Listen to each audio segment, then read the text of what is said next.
Chapter 14. I ate some of Irmgard's clam chowder at our upstairs table. Why would she think that Malcolm was an angel? She was deeply religious, no doubt about that. She silently prayed before eating anything. I'd often seen her kiss the cross that hung around her neck, and she kept a travel Bible in her purse. But angels didn't stand around on sidewalks talking to people, or wear kilts or sleep in alleys. Did they? Unfortunately, I didn't have time to look through Irmgard's gift book.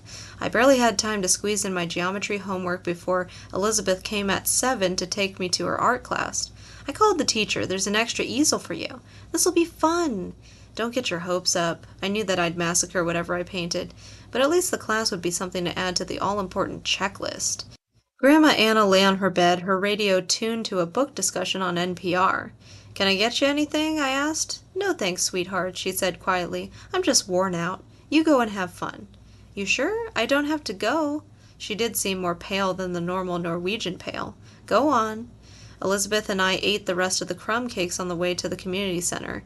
She had changed into her painting pants, an expensive pair of jeans with paint dribbled all over them. Sometime after school she had added a red streak to her hair. I slid into the passenger seat in my usual jeans and sweatshirt.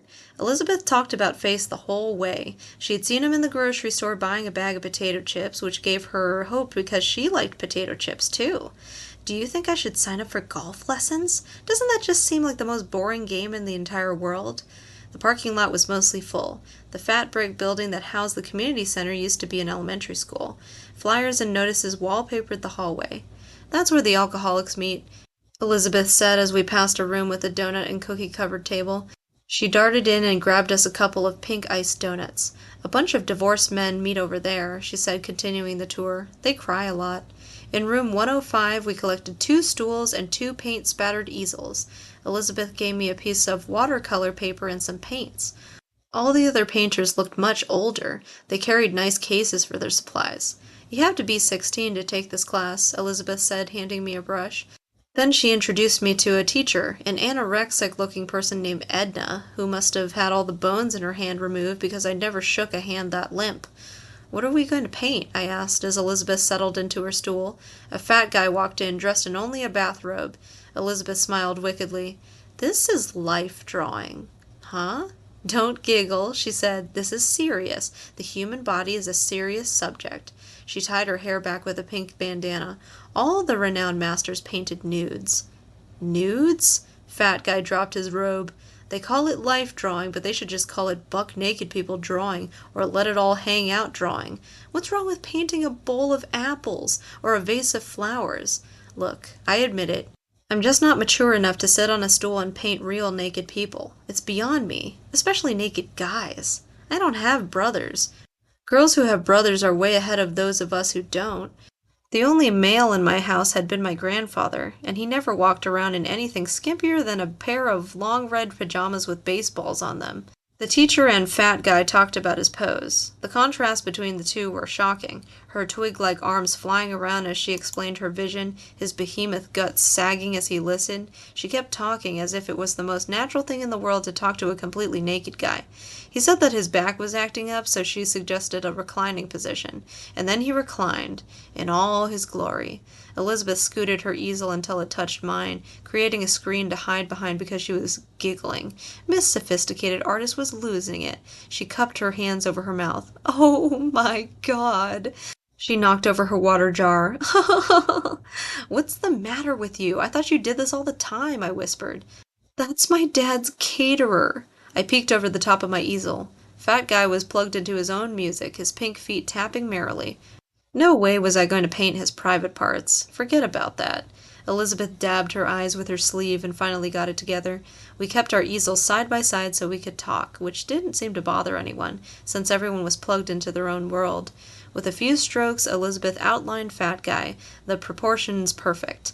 I tried to copy her painting, but his feet ended up looking like blocks of wood, and his head was way too big. Elizabeth dipped a brush in magenta. Magenta? I didn't see any magenta on our model. I mixed white and red into a sickening shade of pink. "I'm going to ask Face to the Solstice Festival. I'm just going to do it." "Really?" "Yes, I'm making myself sick with all this nervous crap.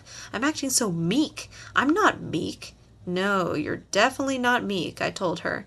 Being meek never got anyone anywhere. Aren't the meek supposed to inherit the earth? I hope not. Can you imagine how boring that would be? She scowled at my puddle of pink. What are you doing? Making skin color? You need to add less red and more yellow. Despite the addition of yellow, my nude looked like a Pepto-Bismol explosion. Edna, the art teacher, strolled by. Through tight lips, she pointed out that my perspective was all wrong, that my subject lacked emotion, and I needed to add more yellow to my skin tone. Thanks, I said, and then, so she wouldn't think that I actually cared, I added, I'm just doing this because my guidance counselor wanted me to. How are you going to ask him? I asked after Edna had praised Elizabeth's work and moved on. In person, face to face. I was awed by her courage, but I always felt that way about Elizabeth. It was something my two best friends had in common.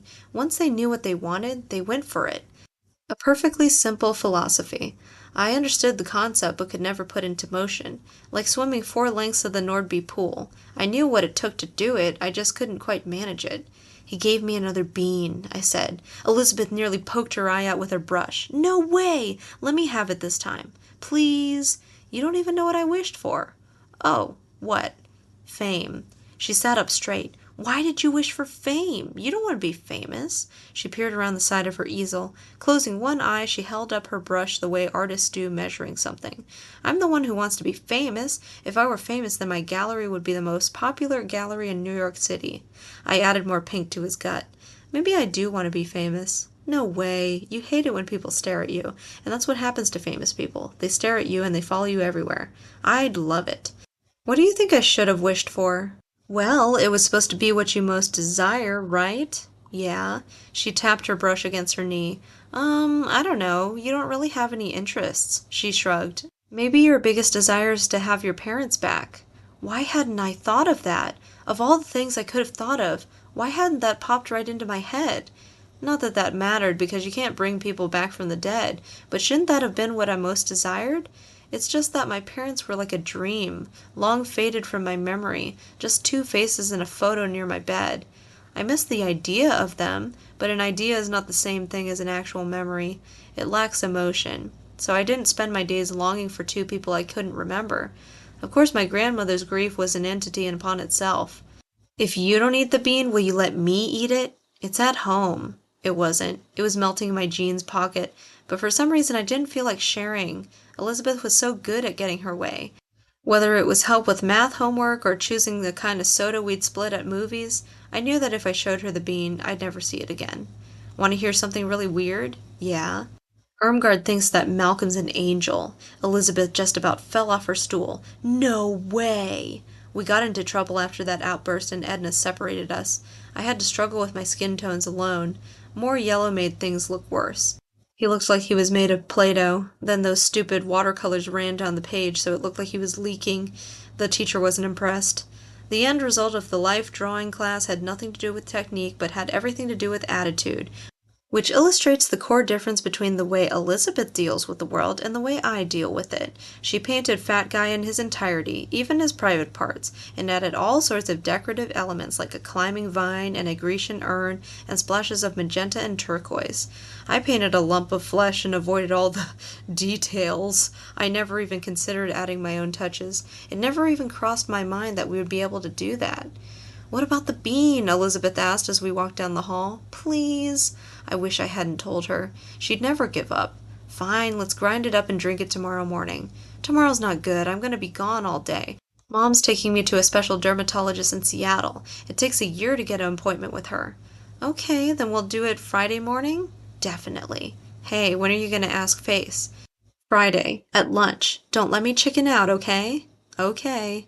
I mean it, Katrina. I'm going to do it. I'm going to walk right up to him, because being meek doesn't get a person anywhere. I crumpled up my painting and threw it in the trash. If the meek do inherit the earth, at least they'll have something impressive to put on their college applications.